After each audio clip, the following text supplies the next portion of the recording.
ये गौ माता के प्राण और उनकी प्रतिष्ठा की रक्षा के लिए निकली यात्रा है। सभी विधानसभा क्षेत्रों में जा रहे हैं। लखीमपुर खीरी के कस्ता विधानसभा में आज आए। यहाँ पर जनता से हमारा संवाद हुआ है। बड़ी संख्या में लोगों ने अगले चुनाव में गौ माता की रक्षा के लिए ही वोट करने का संकल्प लिया है और कस्ता विधानसभा क्षेत्र में एक भव्य दिव्य गौधाम बनाने का भी निर्णय लिया गया है, जिसके लिए एक नोट अभियान चलेगा और फिर यहाँ पर एक गौधाम बनेगा जिसमें गौ माता दूध देने के लिए नहीं बल्कि आशीर्वाद देने के लिए विराजेंगे।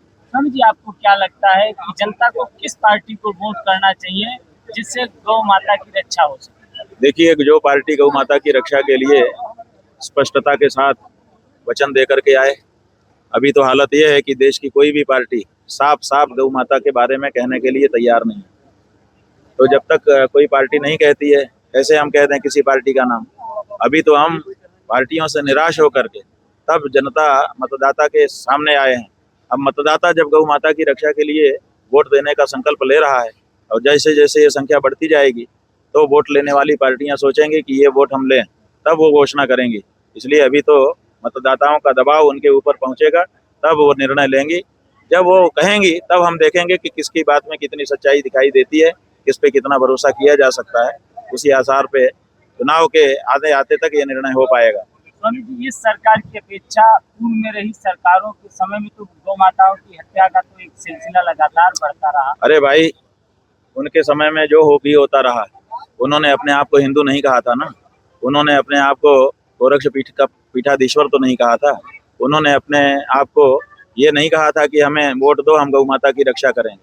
नरेंद्र मोदी को मतदान, गौ माता को जीवन दान, ये नारा तो उन्होंने नहीं लगाया था ना, इन्होंने लगाया। इसलिए इनको दोषी हम बता रहे हैं। हमारी दृष्टि में सब पार्टियां एक जैसी हैं, लेकिन जिस पार्टी ने हमको वादा किया था इस बारे में खास और आशा बनाई थी, वो पार्टी जब नहीं कर रही है तो उसका दोष होगा कि नहीं होगा? इसलिए इनके बारे में ज्यादा कहा जा रहा है। स्वामी जी, विधानसभा चुनाव नजदीक आता जा रहा है, ऐसा तो नहीं कहीं आपकी यात्रा समाजवादी पार्टी के लिए यात्रा बन रही हो? बात यह है कि हमने तो समाजवादी पार्टी का नाम नहीं लिया। जब आपने पूछा, हमने कहा कि कोई भी पार्टी नहीं है, तो हमने अपनी बात बता दी। अब सवाल यह है कि जब कोई मतदाता ये संकल्प लेता है कि मैं इस मुद्दे पर वोट देना चाहता हूं, तो जो पार्टी वो वोट लेना चाहती होगी वो अपनी नीति घोषित करेगी। समाजवादी पार्टी अगर ऐसी नीति घोषित करती है तो हमारे लिए क्या बाधा है? कांग्रेस करती है, हमें क्या बाधा है? भाजपा ही ने किया था, हमें क्या बाधा थी? हमने दिया कि नहीं दिया? तो ऐसी परिस्थिति में अभी तक समाजवादी पार्टी ने ऐसी कोई नीति घोषित की नहीं है, इसलिए अभी तक उनके बारे में हम कुछ नहीं कह सकते। स्वामी जी, राम मंदिर चंदा चोरी मामले में आप मुख्य आरोपी किसको मान रहे हैं? मुख्य आरोपी कौन है बताओ? जो नोट वहां पर सरिया रहा था, सीधा करके रबर बैंड लगा करके थक्की लगा रहा था, वो चोर हो सकता है? उसकी क्या हिम्मत बेचारे की? उसको तो जो कहा जाएगा वो करेगा। उसके ऊपर जो था उसने कहा होगा, लेकिन उसके ऊपर भी जो है वो भी तो सबसे ऊपर नहीं है, उसको भी तो किसी ने कहा होगा। इसलिए अगर ऊपर ऊपर देखते चले जाएं तो साफ समझ में आता है कि ये जो ट्रस्ट है, ये ट्रस्ट प्रधानमंत्री कार्यालय के द्वारा बनाया गया था। प्रधानमंत्री जी ने अपने खास खास एकदम विश्वस्त लोगों को भरा था। सारे संतों महंतों को, आचार्यों को एक तरफ करके, सारे मुकदमे के पक्षकारों को एक तरफ करके, सारे अयोध्या के संत महंतों को एक तरफ करके, अपने खास खास विश्वस्त लोगों को किसने बैठाया था? प्रधानमंत्री कार्यालय ने बैठाया था ना। तो जब प्रधानमंत्री जी ने अपना खास खास लोगों का ट्रस्ट बना के बैठाया तो प्रधानमंत्री जी के निर्देश पर ही तो जो कुछ वहां हो रहा था वो हो रहा होगा। इसलिए कौन दोषी है बताओ? अब प्रधानमंत्री दोषी हैं ये कहेंगे, आप कह नहीं पाओगे।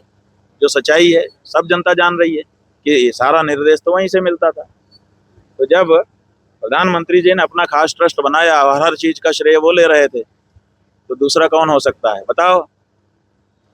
जो ट्रस्ट बनाया गया उसमें भारतीय जनता पार्टी, आरएसएस, विश्व हिंदू परिषद, बजरंग दल, इन सब के अलावा दूसरा कौन है? कोई? जब दूसरा कोई नहीं है तो किसका श्रेय होगा, किसका जिम्मेदारी होगी? उन्हीं की होगी। क्या लगता है आपको, राम मंदिर का ट्रस्ट किनके हाथों में सौंपा जाए जो सुरक्षित है? अरे भाई, जो देखिए, सबसे पहला हक बनता है जिन लोगों ने हिंदू समाज की ओर से मुकदमा लड़के इसको जीता, उन पक्षकारों का, तो पहले तो पक्षकार शामिल होने चाहिए। दूसरे, जो देश के बड़े धर्माचार्य हैं हिंदू समाज के, उनका हक बनता है।